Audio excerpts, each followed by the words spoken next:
And moving on, amid all of the controversy and debate over Aurangzeb, Samajwadi Party MP sparked another controversy. During a discussion on the Home Ministry, SP MP Ramji Lal Suman referred to the 16th century Rajput ruler Rana Sanga as a traitor.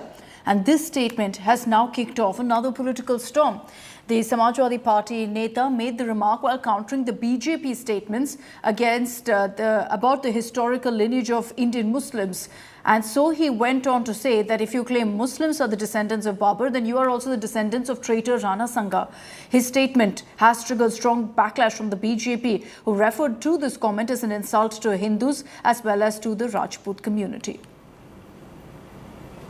जो उन्होंने कहा था मैंने recording देखी है और जो उन्होंने कहा वो तो सरासर गलत है।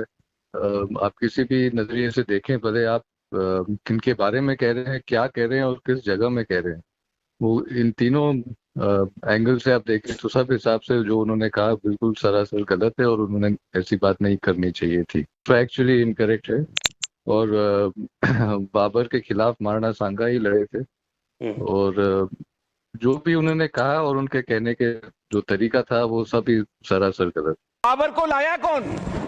बाबर को इब्राहिम लोदी को हराने के लिए राणा सांगा लाया था। तो मुसलमान तो बाबर की औलाद हैं और तुम गद्दार राणा सांगा की औलाद हो, ये हिंदुस्तान में तय हो जाना चाहिए। अगर बाबर की तो आलोचना करते हैं, राणा सांगा की आलोचना नहीं करते। सभापति महोदय, मैं इस बात पे आपत्ति करता हूं, कुछ लोग औरंगजेब को हीरो बना रहे हैं, हमें उनसे आपत्ति है और ऐसे सभी लोगों को चिन्हित किया जाना चाहिए जो औरंगजेब को हीरो मान रहे हैं। औरंगजेब देश का शत्रु रहा है, वो आक्रमणकारी रहा है, उसने निर्दोषों के खून बहाए हैं। देखिए, भारत के इतिहास की समीक्षा करने वाले आने वाले आज नहीं 1000 साल तक जब कभी भी समीक्षा करेंगे तो कभी बाबर और सांगा दोनों को तुलना करके एक पलड़े में नहीं रख पाएंगे। महाराणा सांगा ने जो स्वतंत्रता की अलख जगाई थी, उसने भारत को गुलाम होने से तो बचाया ही था, लेकिन साथ साथ में भारत की संस्कृति को सनातन बनाए रखने में बहुत बड़ा योगदान किया था।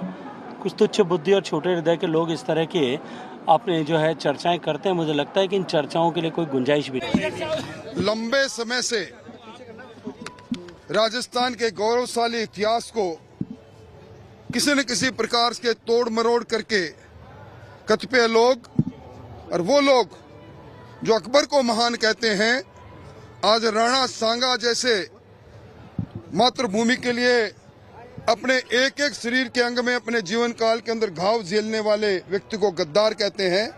मैं समझता हूं उनकी जितनी निंदा की जाए उतनी कम है। तो अगर रामजी सुमन जी ने भी इतिहास का कोई पन्ना पलट दिया, जिस पन्ने में अगर इस तरह की भाव लिखा होगा, 200 साल पहले 100 साल पहले हम लोगों ने तो इतिहास लिखा नहीं। इतिहास किसने लिखा है? इसलिए भारतीय जनता पार्टी से पूरे उत्तर प्रदेश की हमारी समाजवादी पार्टी की तरफ से निवेदन है कि इतिहास के पन्ने ना पलटें, क्योंकि इतिहास के पन्ने अगर पलटे जाएंगे तो लोग ये भी याद करेंगे कि छत्रपति शिवाजी महाराज जब उनका तिलक होना था तो किसी ने उनका तिलक नहीं किया और हाथ से तिलक नहीं किया गया। सुनने में आ रहा है कि पैर के बाएं अंगूठे से उनका तिलक किया गया था। क्या भारतीय जनता पार्टी इस बात की निंदा करेगी आज?